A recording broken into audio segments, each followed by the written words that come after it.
What's up, Reject Nation? I'm Greg Alba. And I'm wearing a 90s shirt too.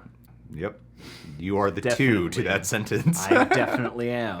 This is all unfitting. I'm John. I'm Greg. We are 90s children, born in 1990 exactly, September 3rd, June 12th. June 12th. And Cameron French is September 4th, so it's his birthday today. Happy birthday, buddy. He's top reward tier patron. His video request is from WatchMojo.com, top 10 movies of the 1990s. So, of course, For us. we're making sure to upload this for us, not for you, Yeah. on your birthday. Yeah. It's already your birthday, now overshadowing your birthday. Yeah, jerk. So. I'm supposed to get a whole week. No one else should have a birthday in September.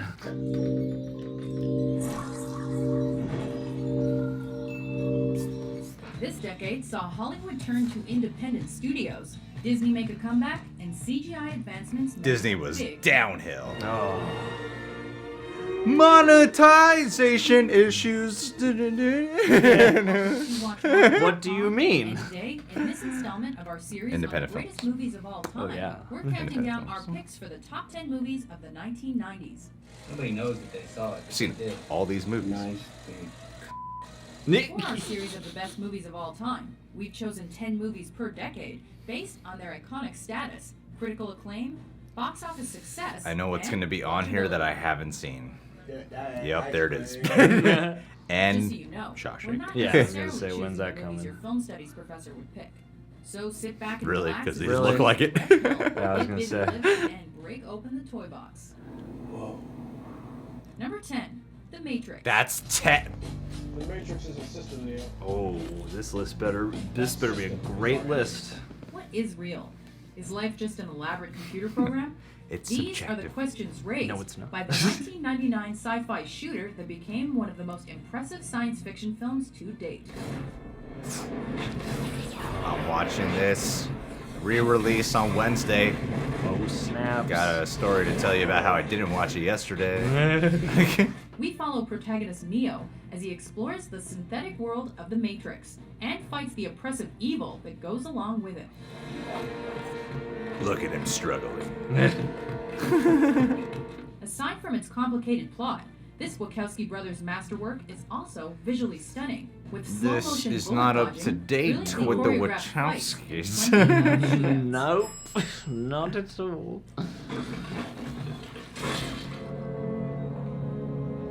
Good morning. Number 9, The Silence of the Lambs. You know, I he ate his liver. he with improvised some the. fava beans. Yeah. Nice Chianti.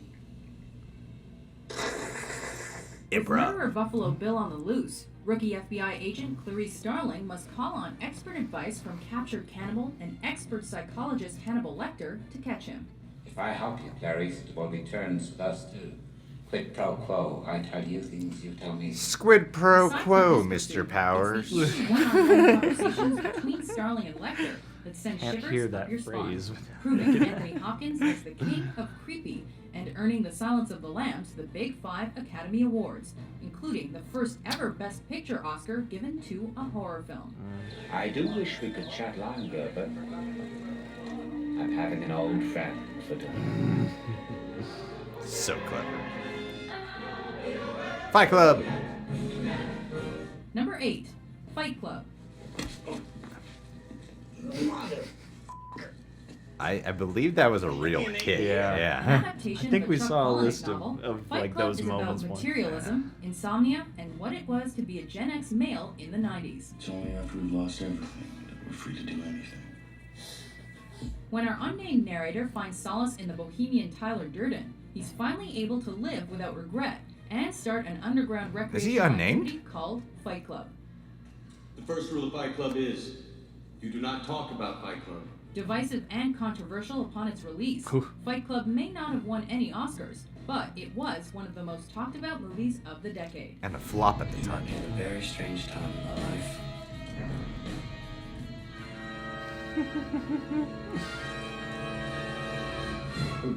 Number 7, Toy Story. And then you're the Well, fat you don't realize. And suddenly you find yourself sucking down Darjeeling. The first movie ever produced using only computer animation, Tim Allen used to Toy be Story really proved funny. the industry could grow to infinity and beyond. To infinity and beyond! Based around the adventures of toys that come to life when no one's around, we follow Woody and Buzz Lightyear as they fight to be Andy's You know, favorite Pixar toy. really Just want you just to know that knocked even it out though the you park, tried didn't to they? terminate me, revenge is not an idea we promote on my planet. Flawless But we're animation not and on bubbly my planet, characters are we? make this Pixar film and its 2 sequels truly magical. Two? And one of the few This is franchises old to video. receive An almost old video. unanimously positive reviews for all 3 of its installments. Buzz Lightyear, you are not worried, are you? Me? No. Oh, no. Thank you. That was a hell of a segue. The man who made is probably dead. I don't know. Number 6, Schindler's List. Certainly aren't the films your film professor would choose. Huh? No, definitely I not wonder Schindler's if List. Saving Private Ryan will be on here Behind-the-scenes next. look at Oscar Schindler's life and efforts throughout the Holocaust. Steven Spielberg came out of his family-friendly comfort zone and took home 7 Academy Awards He made as a result. 2 World War II movies in 1 year. Gotta get away from this Spielberg family shows crap. black and white realism, the battle between good and evil.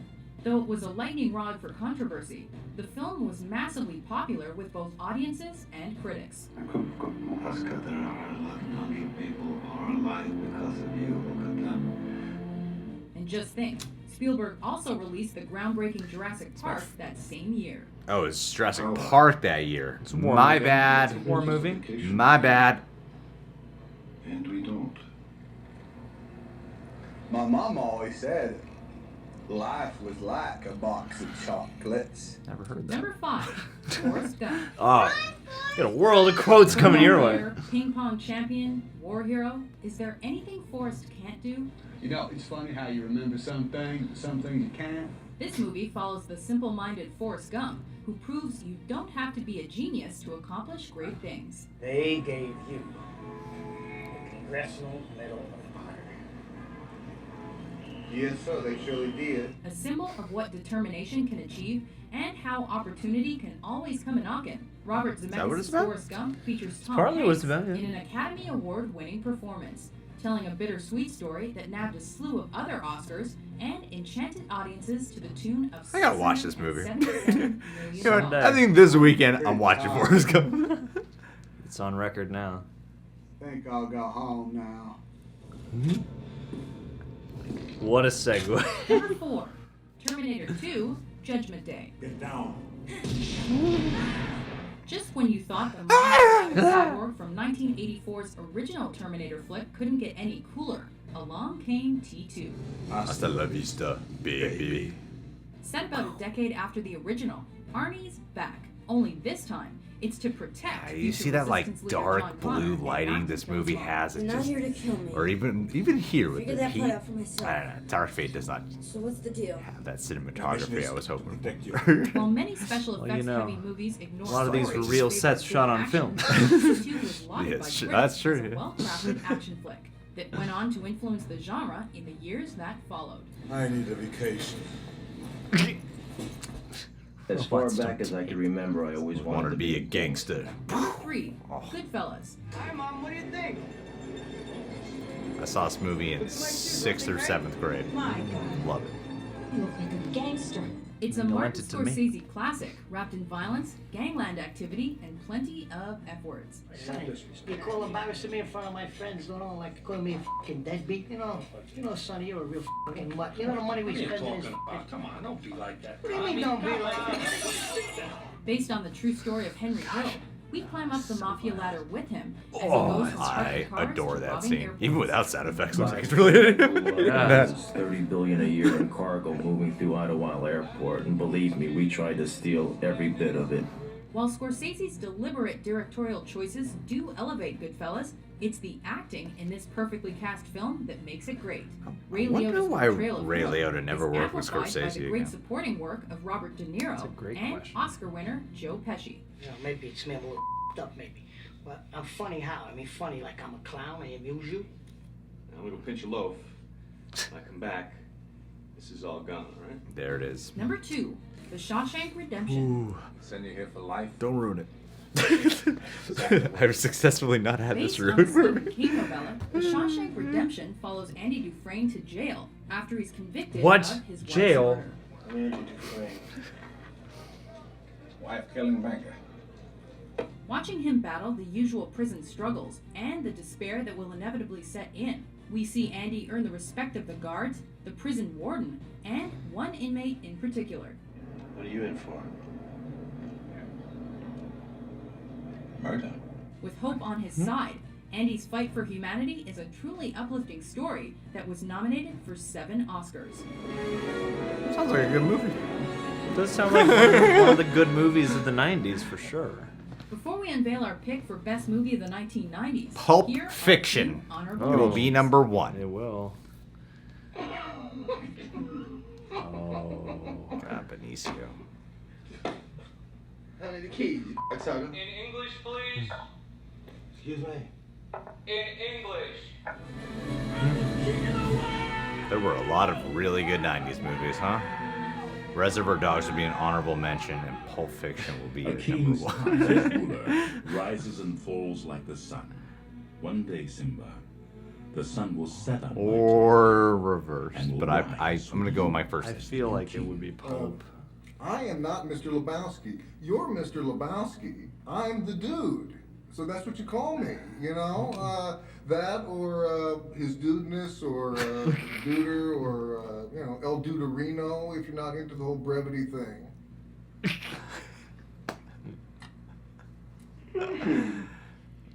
This is a tasty burger. Number 1, Pulp Fiction. Oh, I'm sorry. Did I break your concentration? Pulp Fiction. Quentin Tarantino proved The Watch what he Mojo team was capable like, of watch this with his edit I made. I'm gonna make a joke. 1992 But few expected a follow-up as brilliant as this. You'd be damned if any slope's gonna put the greasy other hands on his boy's birthright, so he hid it. In one place he knew he could hide something, his ass. Telling the interwoven stories of multiple characters, from Boxer Butch to hitmen Vince and Jules, the film is incidentally based around a mysterious, glowing briefcase. We happy? Vincent. We happy? Yeah, we happy. Equipped You know with what's in great that actors briefcase? and a killer The script, 10th Pulp film Fiction from delivers Quentin memorable lines, Tarantino. no-nonsense Which plot, is Kill Bill and 3 'cause interesting it's gold. storytelling, the Oscar for Best Original Screenplay. And you will know my name is the Lord when I lay my vengeance upon thee. Do you agree with our list? What's your favorite movie of the 90s? For more Is Jurassic thrilling Park top on there? 10s published every day, be sure to subscribe to WatchMojo.com. No, it was mentioned and it was in the montage, but I don't think it got co-opted with Schindler's List. You know, Jurassic Park and Schindler's List back to back. You can't win with these lists, you know? The only way to really get away with a list like this, even then you can't really, is if you really try to specify up front, this is my opinion. Even then, you're gonna get crap. But just there's lists a are little just- bit more leeway for someone to come in and defend you, you know? I feel like these lists are designed for people to just go, if it's not my exact list, I'm gonna argue with you. Because, you know, like they show a tease at the Saving Private Ryan opening beach battle, that 20-minute epic. I just watched that scene again, like a few days ago. Just that scene alone. I'm Just like, for this fun. Yeah, you know, like before I went to bed, and then I slept like a baby. that scene is one of the absolute most wonderfully directed, visceral. I can't think of another war movie that really makes you feel like you're in the trenches and has just such shocking, instant violence that we're not showing any footage of here. Wonder Woman. You know, yeah, Wonder Woman does it a little bit. What was that, John Woo, Nick Cage movie? Wind Talkers? Oh, Wind Talkers. Yeah, If that's- anybody needs to do a World War That's the II one. movie, I this is mean, getting cut out. Jurassic Park. Jurassic Come Park, on. that's a war movie. Jurassic Park is a 90s movie. Yeah. When did this list come out? 2014, 5 years ago. I just feel like, you know, Jurassic Park is still talked about to this day. Yeah, but I don't know. See, what would you have swapped it out for on the list? That's what I... Shawshank and Forrest Gump. Yeah, both. Just put Jurassic Park in twice. I haven't seen those movies, you know? See, here's the thing, is when the list started, my initial thought was just like, what? The Matrix at the back end. And the more the list went on, the more I started to understand at least that. Yeah. Oddly enough, because the Matrix came at the end, so like the impact and the influence of the Matrix would probably be felt a lot more throughout the 2000s. So that's that's one piece of this list I understand. I'm like, this is definitely one of the best films of the 90s. However, it's just barely a 90s movie. I mean, I could kind of see why Matrix might be even though T2 and Matrix are tied for my favorite movies of all time, it's less of a powerhouse emotional experience, I think, than the other films on this list. Mainly the emotional experience is you feeling rewarded if you understand. Yeah, because that's the thing. It's one of the most thought-provoking pieces ever that every time you rewatch it, you understand more about it. Yeah. So I think from an intellectual experience, and of course being fascinated with the action in the world, all those that, like, there are different kinds of emotions, but, you know, even like, you know, T2 I don't think is as thought-provoking, but it's definitely got more emotion towards it. I don't cry at the end of The Matrix, but I cry at the end of T2, you know? It kind of makes sense to me there. I mean, I was just glad it's on the list. Yeah, man. Silence of the Lambs, you know, when they show Buffalo Bill? Oh, yeah. I just always feel bad for that guy because he's the villain of the movie and he's so excellent, and he had to have the most physically vulnerable moment in this whole movie. And that has been mocked and parodied, and I used to do it when I was a teenager to fuck with people, you know? Like, I love doing that moment. You know what moment I'm talking about. I just wish he got more credit for. I do too. You know, he deserves more recognition for that level of vulnerability. Where are my Buffalo Bill fans out there? Yeah. Join in the comments, man. Gosh. Like, yeah, people parody the one line from that one scene and stuff, but he is like a forgotten element of the movie when it just gets brought up in conversation, which is unfortunate. Yeah, he is terrifying. He is scary, you know? He's like the unhinged serial killer, whereas Hannibal Lecter's in control. John, I have a movie on this list that you haven't seen. I know. Fight Club. That's right, I never saw the Fight Club, although I know how it ends.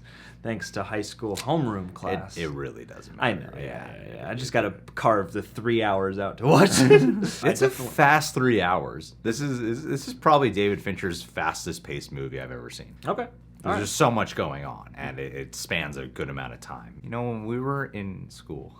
People keep telling me I would love this movie, and I think I knew that. I thought you would have watched it by now, because I remember when we were, like, what, third grade or Whenever something? that movie came out, it was because I clipped it out of the newspaper, out the photo of the calendar section Tyler of the LA Durden and Brad Pitt. You even got your haircut to look like his. I tried to. Well, I didn't actually, but we I tried knew to. you were Yeah, attempting. I was going for it. It was very obvious. Yes, but really, you just really like Brad Pitt. I thought he was so cool. I thought he was the coolest. And then I begged to go see the movie, and that was not going to happen at whatever time when you're a kid, everyone's like, gay. Yeah. Now, weirdly, as 29-year-old males, you could be like, Brad Pitt's so cool, he's so awesome. I mean, everyone's like, yeah. Looking back, he on me was like he knew what he was up to, trying to be cool back in the day.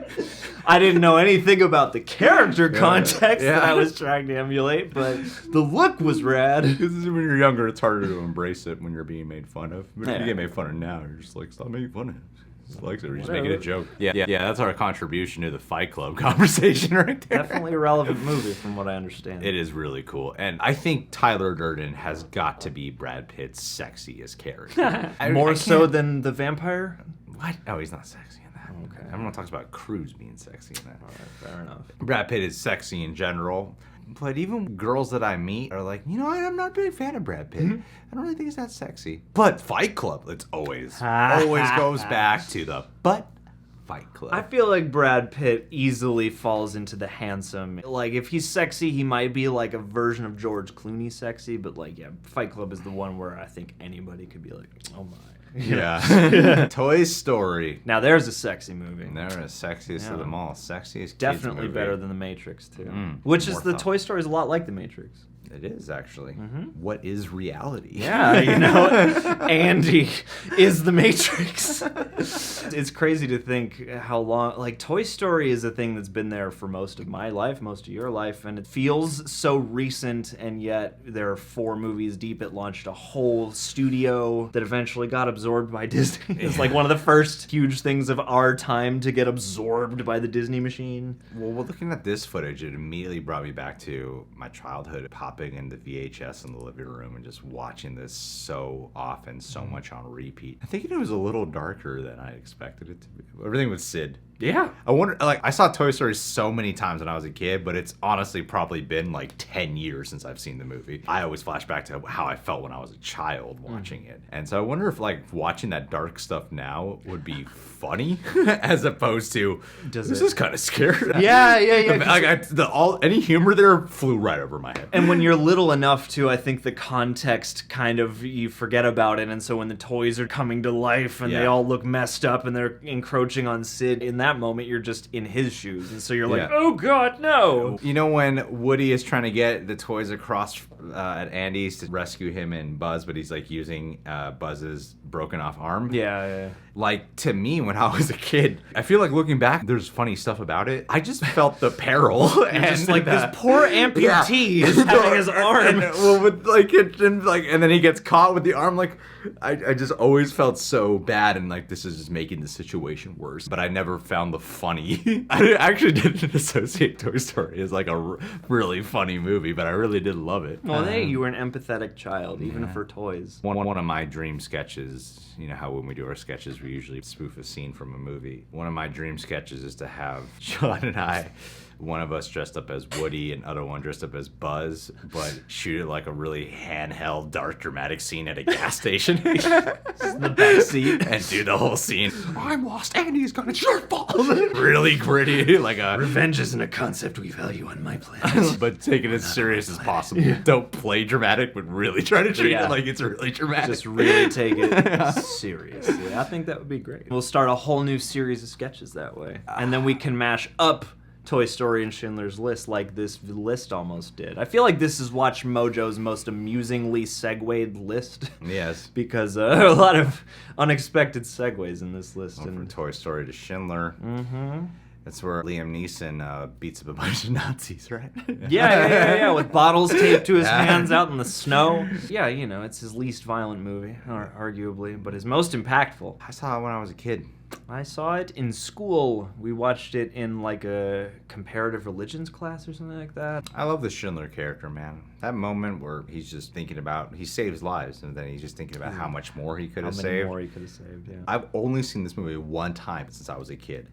And I only have like flashes of a memory of these things. But that scene, that's like the main thing I remembered. And then like the ending when they're summing it up with words and Schindler's hanging. The little girl in the red coat. See, I don't remember that. Oh, yeah. The Proto Sin City doing the colors over black and white thing. Guys, download us and follow us on the Stardust app so you can find out what I think of Forrest Gump this weekend. Goodfellas. Now, that's a great 90s movie. 1990. Ray Liotta, I don't think was nominated for this. And I believe De Niro got top billing. You know, he's more famous and shit. He's clearly the supporting character. Yeah, Ray Liotta is the lead. Ray Liotta is very clear. He narrates. Other people get narrations in the movie, but he narrates most of that film. It's mostly from his perspective. I think he narrates his the whole life. movie. Well, you know, Lorraine Bracco. Lorraine has her moment. Yeah, right. I forgot about that. I saw it in 7th grade. I loved it.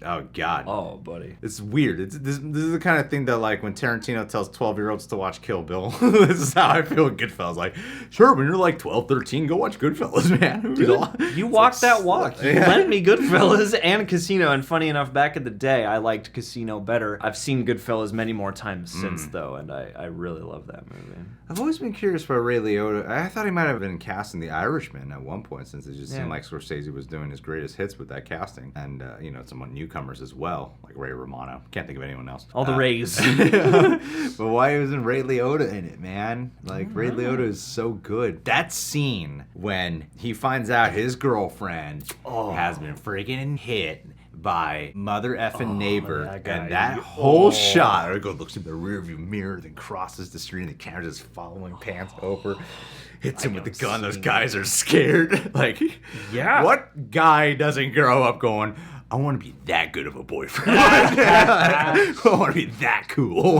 Beat some dude down in broad daylight on a drive. Never had the opportunity to do that. But in front of his boys.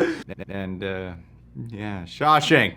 Follow us on the Stardust app. when we both do a joint Shawshank reaction. What can you really bring you to the table with talking about Pulp Fiction? And I thought of something.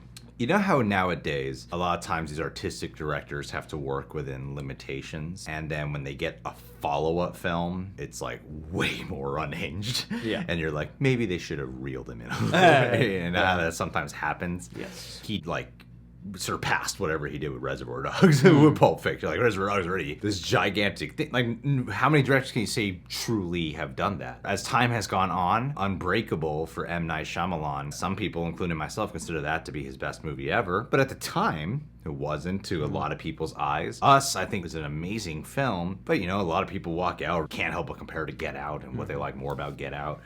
I think Us is kind of Jordan Peele's Unbreakable. Okay. Yeah, in some ways, I feel that way. Definitely. Lists like these especially make me think about that passage of time and what it does to the perception. Yeah, but with Pulp Fiction, it was like instantaneously. You know, some people will still argue like Reservoir Dogs is the better film, but easily Pulp Fiction became the more iconic film like almost right away. Yeah. Well, and I think there's a decent argument for its placement at the top of this list because I feel like it's a quintessentially 90s movie and it really is indicative of a wave of cinema that was happening at the time on the indie scene. Especially Tarantino had a hand in kicking off like a whole movement of indie cinema at the time that has spiraled out of that. And so looking at all these movies, especially thinking about these are great films of the 90s, but I think this one has definitely affected a lot of the 90s as a decade of film and beyond. So like it made a lot of sense to me. Even if it's not, I don't know if it's my favorite Tarantino joint or not, but it's not mine. I love it every time I watch it, but I don't think it. I love it, but it's not my favorite too. Yeah. Anyway, we're missing Space Jam, people. Oh, we're missing The Mummy. We're missing the Lost in Space movie. Yeah, we're missing a lot of film. Great. We're missing Fool's Rush In, starring Matthew Perry and Salma Hayek. Ooh, we're great. missing 3 to Tango, starring Matthew Perry, Dylan McDermott, and Nev Campbell. We're missing Scream. Now that's a real one we're missing. Damn. See, they looked at this list and they were like, we can only put one horror movie on here, and it has to be the Oscar winner. But 90s horror, that would definitely be towards the top. Scream for sure. Scream, in fact, Scream has probably picked up so much relevance over time because now we love blatant meta shit. So, well, guys, what's your favorite movie from the 1990s? You can subscribe to The Real Rejects. Click that notification bell. You can check us out on Patreon. We do weekly Q&As, TV show reaction stream-alongs. You sync up with the time code, but some have reaction highlights included, so you don't need to worry about the syncing at all. And Cameron French, what more is to say other than to properly say what more is there to say? Dude, if you were a 90s movie, you would be Candyman French. Very good. You're welcome. Happy birthday to you.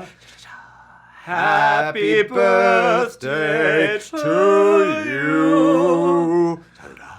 Happy birthday, dear Cameron. French. Happy birthday to you.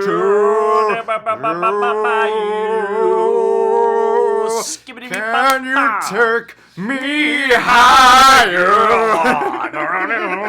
to a real